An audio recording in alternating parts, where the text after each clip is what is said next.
We're fortunate to have Frank Schaeffer with us. I'm Ron Dart. I teach in the Department of Political Science and Philosophy and Religious Studies at University of the Fraser Valley in Abbotsford. We've got Brad Jerzak with us also, who has studied most of Francis Schaeffer's works when he was in seminary. And we're fortunate to have Frank Schaeffer with us this evening also. What we're going to do is I'll ask Frank a couple of questions about L'Abri, about his parents, Francis and Edith Schaeffer, and then Brad will ask questions of Frank, and we'll just continue the conversation from there.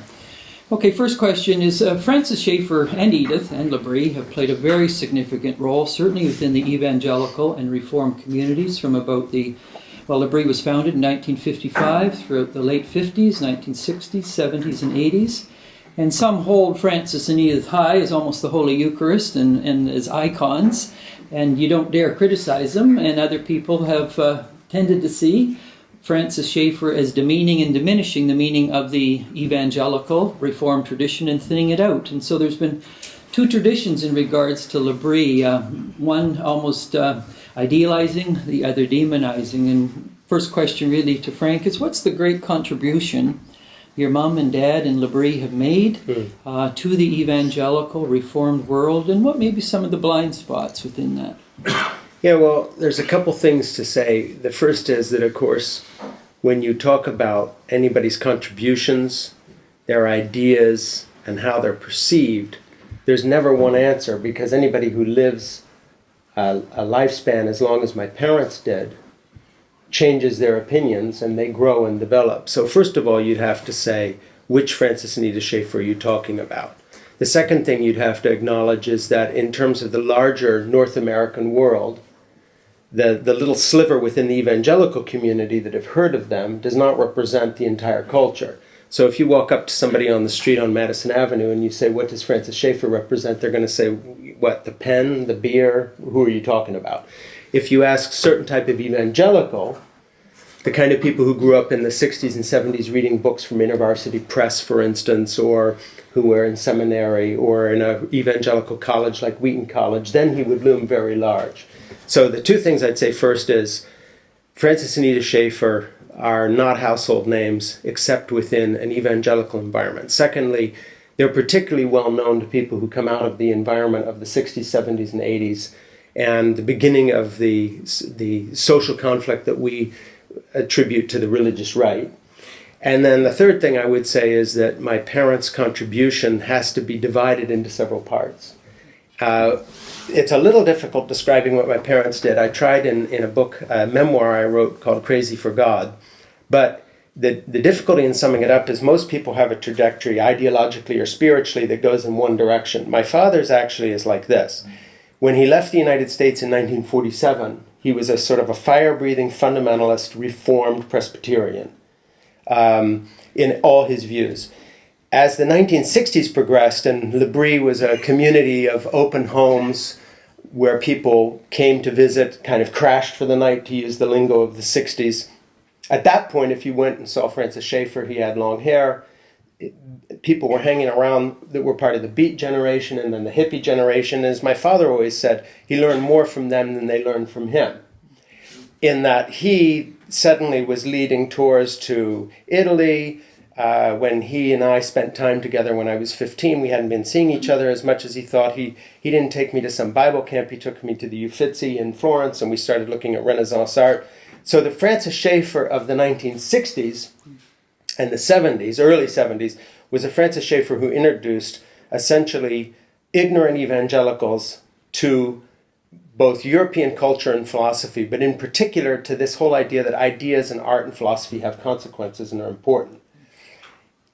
As Dad got into the issue after Roe v. Wade and the legalization of abortion in the United States, because he took a position against the legalization of abortion at that period, and because that became the linchpin of the groups like the Moral Majority and the Religious Right, toward the end of his life, counterintuitively, a lot of people who start out more conservative and then go more to the left, my father, having gone very much into the area of a cultural analysis of philosophy and art, history, culture, and this kind of thing, very aware of not just the beat poets, but here he was giving lectures on Bob Dylan after Dylan only had 2 albums out.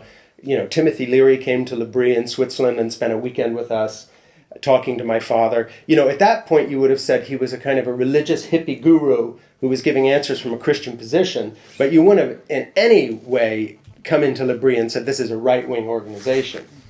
In fact, your average American evangelical fundamentalist would have been shocked. I mean, there were people up in the woods smoking pot.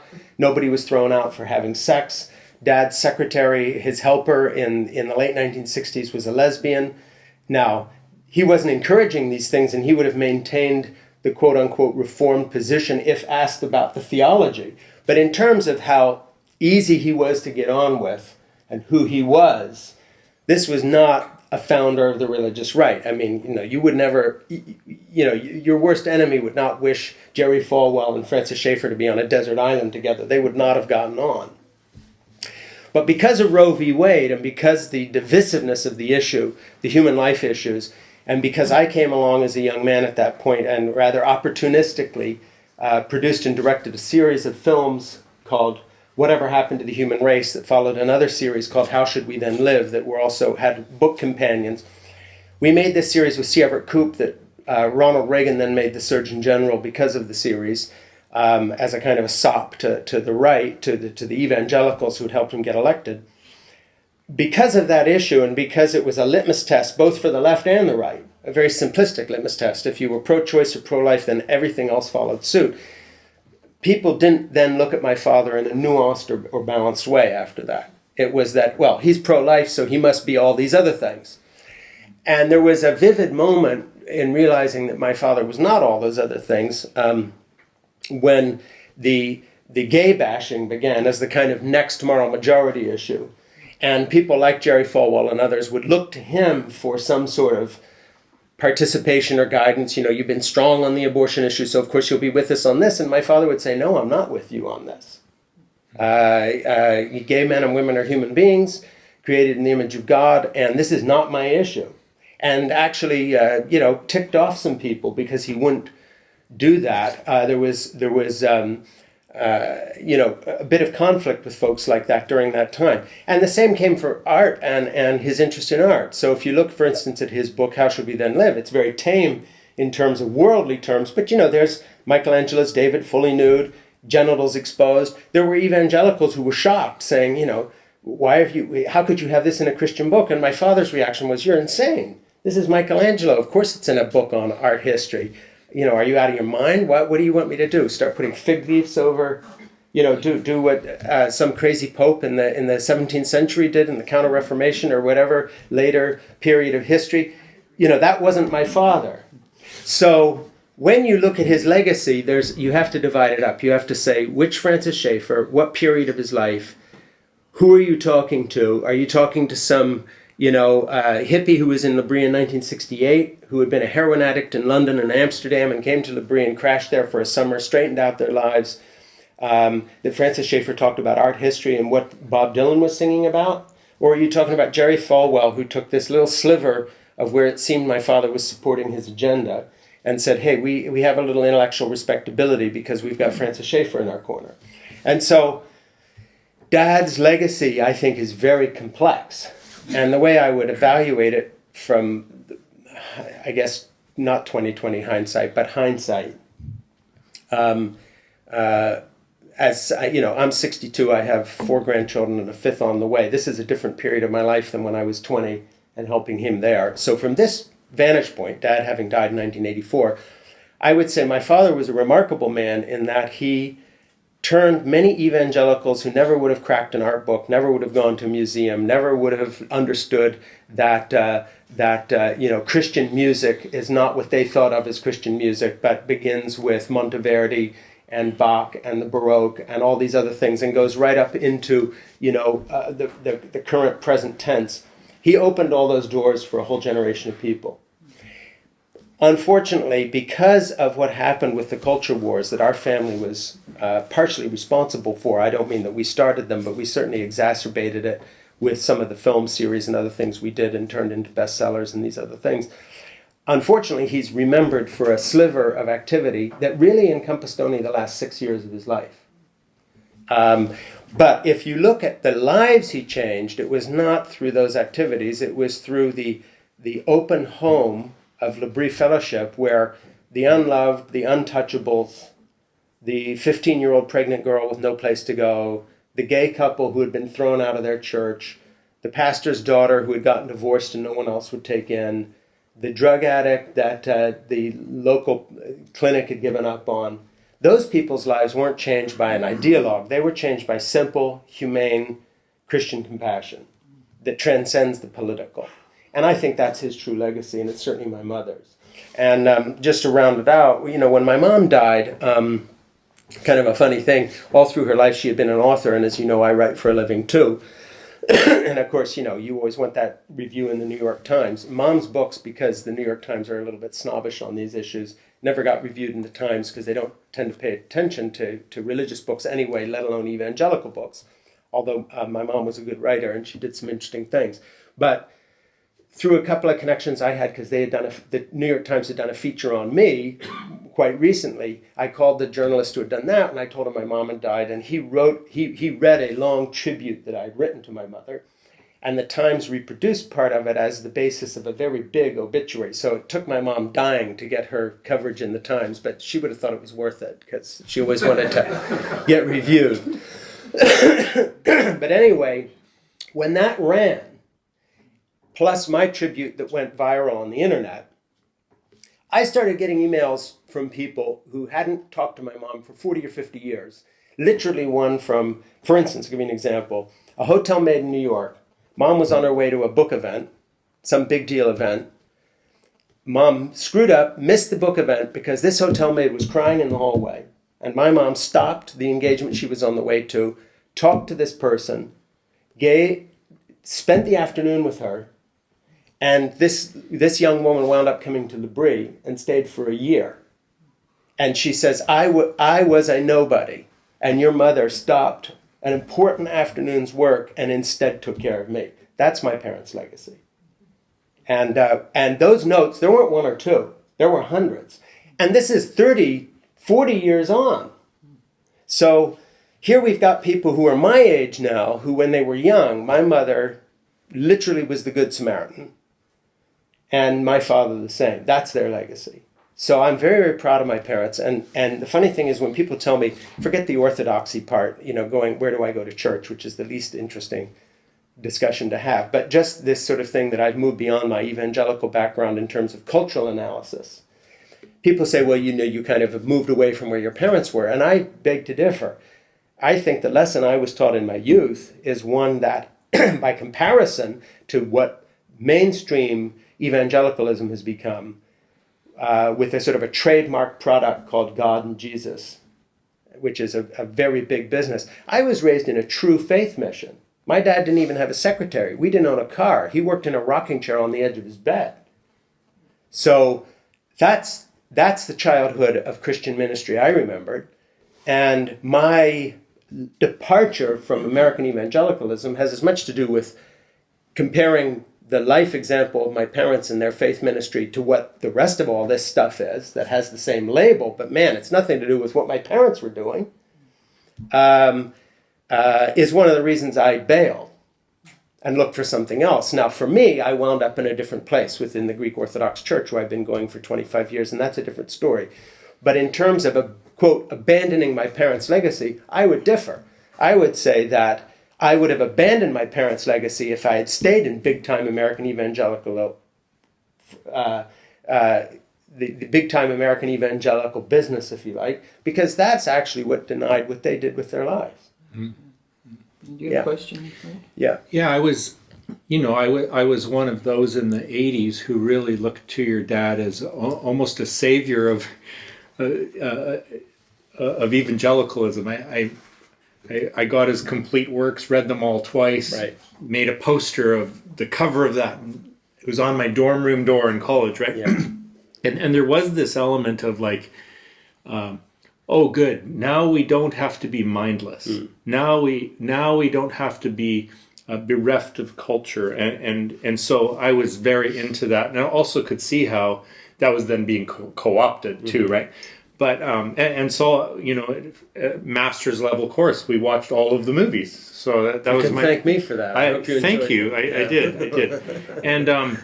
And so there was that, but also like it felt to me like one area where your dad was ahead of the game was actually making public a faith crisis. Mm-hmm. I'm meeting a lot of people now. I'm one of them, where at some point you really have to go be scraped down to the bedrock again and say, okay, when all of that's scraped away, is there anything left of my faith? No one talked about that in the 80s except your dad. Right. I'm wondering if you could tell us about that, because it seems like going public with a dark night of the soul and deep doubt, and then coming through it also gave a real legitimacy to the faith story. Well, I think the place to start, again, is in personal reminiscence. And that is, my father, when it came to intellectual honesty, no one is completely intellectually honest. I mean, nobody in this room, and nobody anywhere. But that said, my father was intellectually honest in the sense that when he had discussions and debates with people, not so much debates, but discussions, and they asked questions, if he was stumped, he'd sometimes say he doesn't know, or I'll have to think about that. And sometimes would come back and say, I don't think there is a good answer. But then beyond that, he was someone who, I put it this way, there are certain types of conversations where the person you're talking to is not interested in listening to you. They're just waiting to speak their piece. Mm-hmm. And because you have to have a polite exchange, they just sort of quiet for a minute. But then, what they're really doing is waiting to jump back in again. Rehearsing their next answer. Rehearsing the next deal. Dad wasn't like that. And I always had the feeling with my father, just on a personal level with him, that he actually would have changed his mind on the big issues which gave him foundations for his own life and solidity.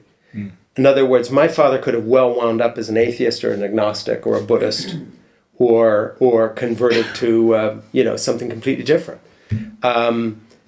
I saw, for instance, change. I'll give you one specific. When in my childhood, we didn't know anything about Orthodoxy. Orthodoxy is like what the Greeks or Russians do, something or other. But they're kind of like Catholics. They do because nobody knows anything about Orthodoxy in the evangelical world, and certainly not back in that period, unless they had been missionaries to Greece or something, which... But to the extent that, for instance, in my early childhood, speaking of the way people change, we were an anti-Catholic family. Mm. I mean, they were the whore of Babylon. Spain, Italy, these were dark countries that had to be evangelized with the gospel of Jesus Christ. They had never become Christian. Mm. They were pagans as far as we were concerned. When people came up from Italy and they went back saved, then they had to start a Presbyterian church in Milano or somewhere. They were never encouraged to go back to the Latin church. Mm-hmm. So there's you can talk about the Orthodox Latin debate. That's a different deal. I'm just saying, in our view, it was us, our little family, our church was dad preaching and 6 people in the living room, and this was the true church, and everybody else was kind of suspect. But when it came to the Roman Catholics or the Orthodox or anybody else, they were way out there. They might as well have been Hindus. They were going to hell. Mm-hmm. My father, at the end of his life, when he was dying of cancer in Mayo Clinic in Rochester, Minnesota, there are 2 hospitals in Mayo Clinic. Well, Mayo has a number of hospitals, but one is the Methodist hospital, one's the Roman Catholic hospital.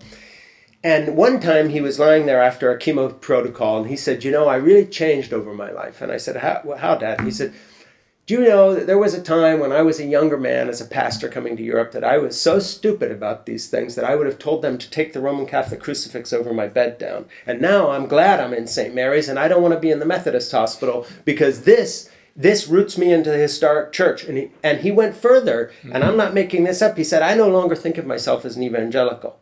I think of myself as a historic Christian, and I don't even know what that really means, but I'm not what I used to be. Mm-hmm. Now, that was a huge admission for my father. Yeah. This is like, if you had been a child in my family and been at the prayer meetings where we were praying for those lost Roman Catholics, this would be like having been raised in a vitriolically anti-Semitic home. And then toward the end of his life, your father turns around and says, actually, I'm considering becoming a Jew. This was a big deal. It's hard to see in this environment because we're all so touchy-feely and everybody, like, we're all Christians and happy-clappy. But back then, in the 1950s, American evangelical missionaries were going to evangelize pagan, lost, hell-bound Roman Catholics all over the world. These were not Christians. So that was the environment I grew up. The end of my life, the end of Dad's life, he was in this other place. And he did the same thing in terms of some of the absolutes of theology. Who's saved, who's lost, what are the prerequisites. Now, in terms of, say, where I'm at today, Dad's changes were within a certain confine. But for him, they were really big.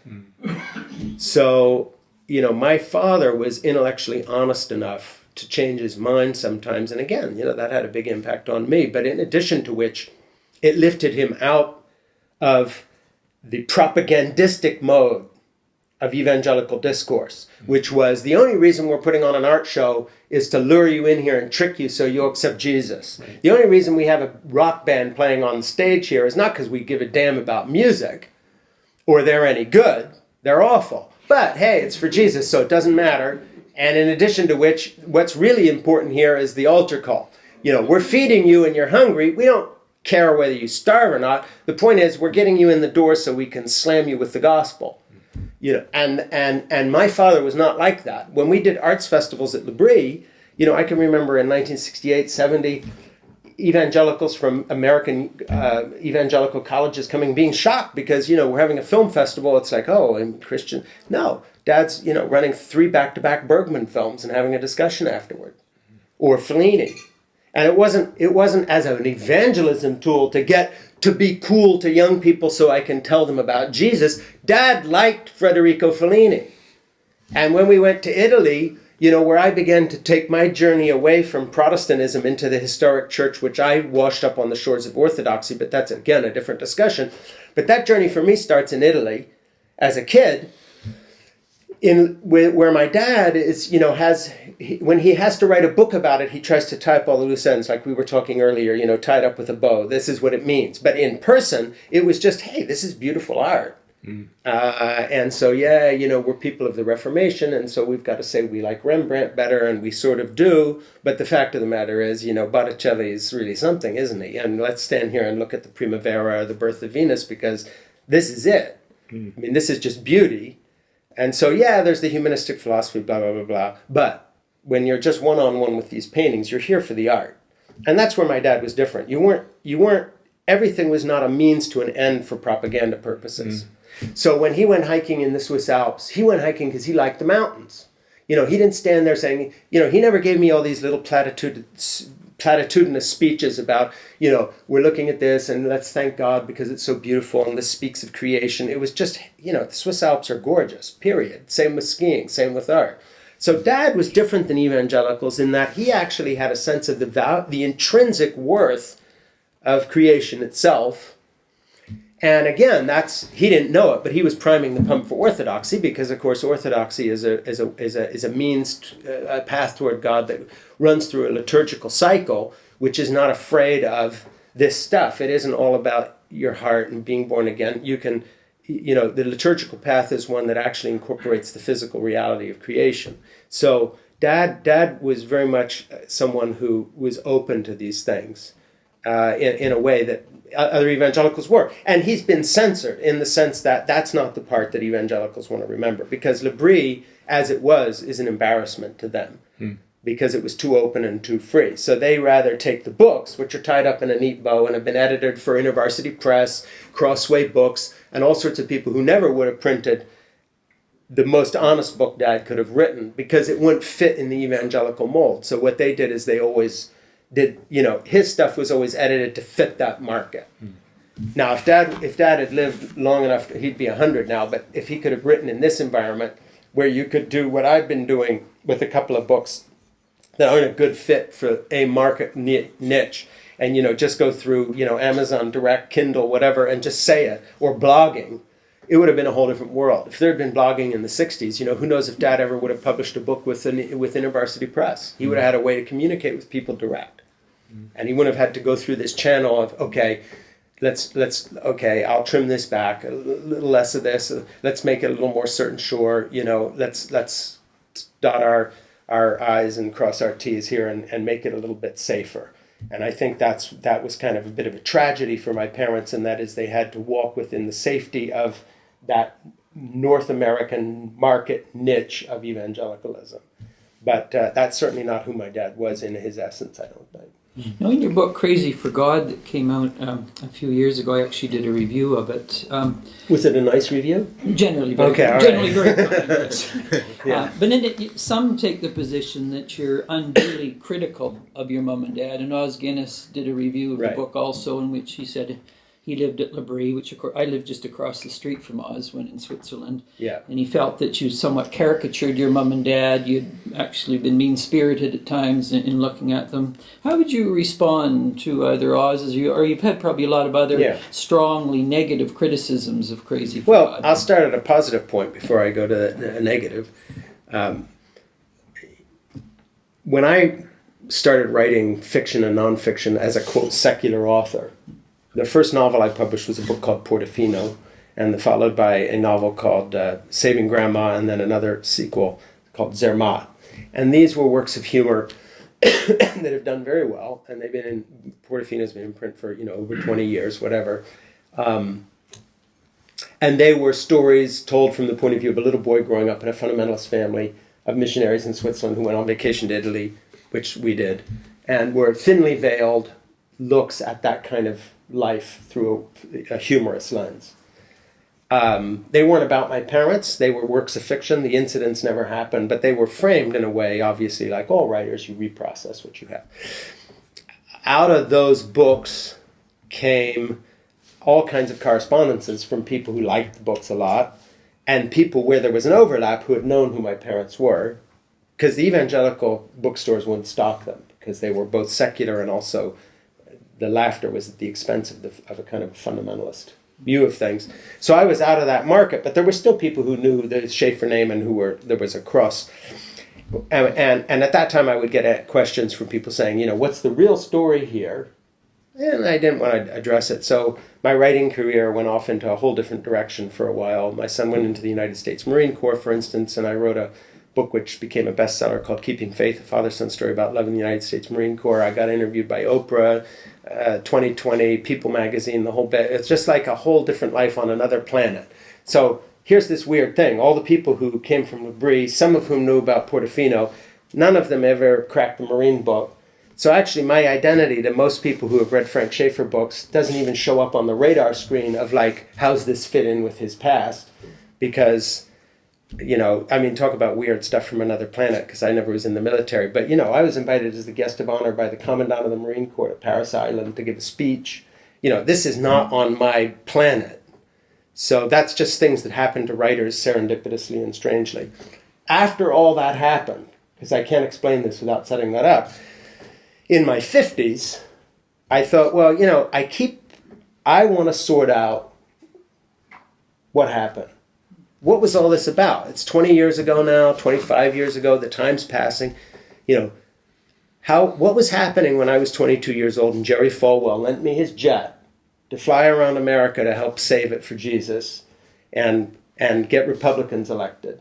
Why was Mom swimming laps in Betty Ford's swimming pool in the White House? How come I've got handwritten notes from George Bush and Sr. and Jr.? Who the hell were these people? Us. And so I wanted to sort it out. And I talked to my wife, Jeannie, and I said, there'll be hell to pay, because, of course, all I remembered, I'd been out of the evangelical loop a long time. Really out. In other words, like you brought up Os Guinness, I wouldn't have thought of Os Guinness or heard of him for 20 years, 25 years. You got to understand, I was out of the loop. So I'm on Oprah, and I'm on 2020, and they're not asking me about who Francis Schaeffer is. They've never heard of him. They've just heard of this book I've written on the Marine Corps, or whatever it is, okay, or some piece I've written for the Washington Post, whatever.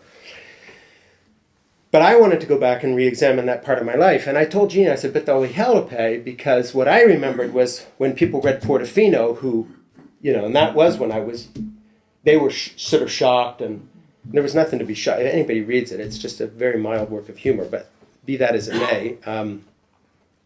But all that had sort of drifted away. But in the interim, something had started called the internet. And of course, I was starting to get email. And I thought, oh, there'll be a storm of negative stuff. It was quite the reverse. So I was expecting nothing but the type of reaction of the few negative reactions I got to Portofino.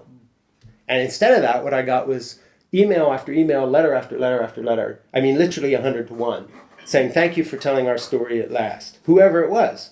Because there's been a huge generational journey through the evangelical world that is now incredibly disappointed and jaded. I'm not saying everybody in there, but a big chunk of people who felt that this book at last had taken one of the icons of evangelicalism and actually tried to make a true portrait. Not a negative portrait, a true portrait. But the fact of the matter is, the evangelicals don't have a pope. They have many popes. They have these gurus, C.S. Lewis, Francis Schaeffer, or they borrow somebody like G.K. Chesterton. Of course, the irony is that those three, none of them are good evangelicals. C.S. Lewis is like the Orthodox Church, and he's a high church Anglican who didn't believe that you got stuck in hell and wrote The Great Divorce and basically told evangelicals to shove their theology of eternal damnation. So he's not a good evangelical. G.K. Chesterton's a Catholic, and Francis Schaeffer is somebody who's wandering around the Uffizi with his 15-year-old looking at nude paintings. Never mind all that. They have these heroes. Billy Graham would be another, and he would fit the mold. So where I would differ with somebody like Oz is that to try to write a book which actually humanizes somebody like my father and mother, who, for instance, in the words of my non-evangelical secular editor in New York, he said, this is the kindest portrait I've ever read of anybody of their parents. It's so full of love and compassion for their many foibles, and it makes them human.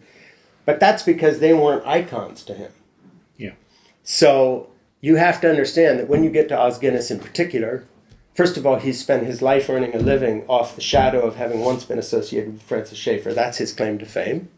So he's not going to like anybody saying Francis Schaeffer also had feet of clay. Secondly, he's part of an environment where it is big business, and it was illustrated by the fact that his review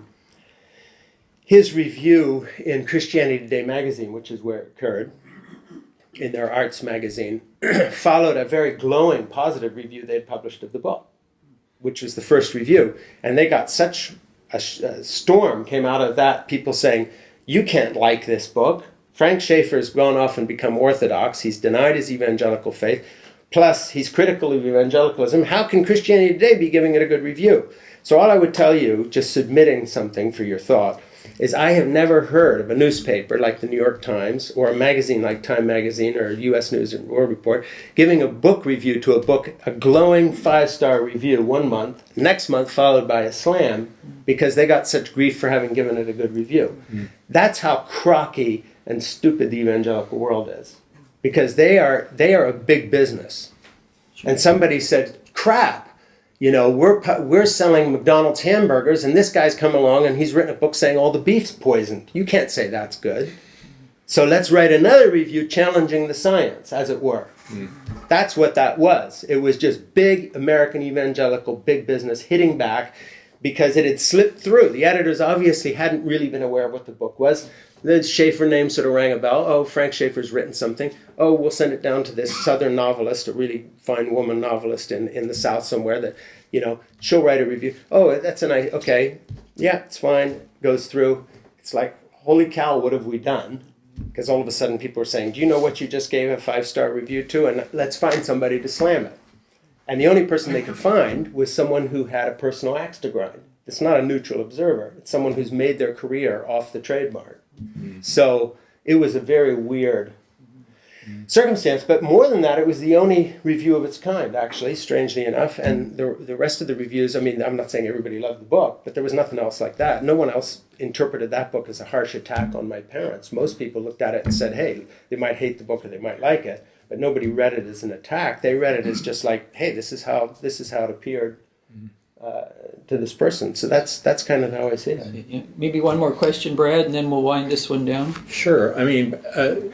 Speaking of that, I ran into someone very, very shortly after I met you and had brought up what a good experience that was for me. I want to say publicly, you're one of the most effusive encouragers I've ever met. Well, that's good. Thank you. Thank It's you. really lifted me up and my friends. So at the time that I mentioned this, whoever it was I was talking to said, "Well, isn't that the guy that was so like angry at his parents?" And I think they were riffing off the title of the book without having read it or anything, Right.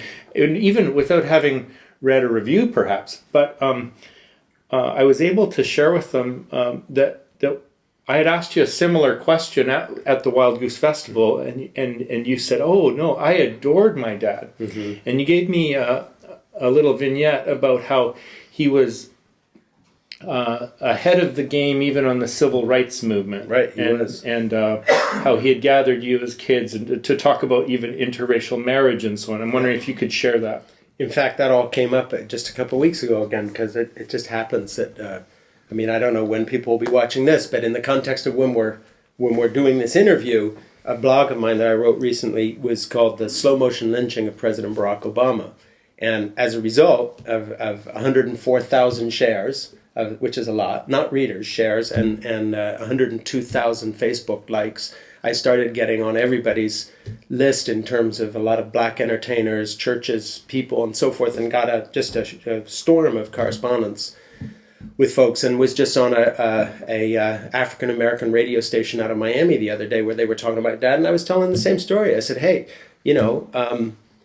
I grew up in a home where my father in 1964 or 5, early, maybe 63, we had a whole bunch of African students, not African American, African students from the University of Sofia in Bulgaria who were there on scholarships from the Soviet Union when, the US and the Soviets would try to nab students from the third world and train them up to be part of whatever we were all doing.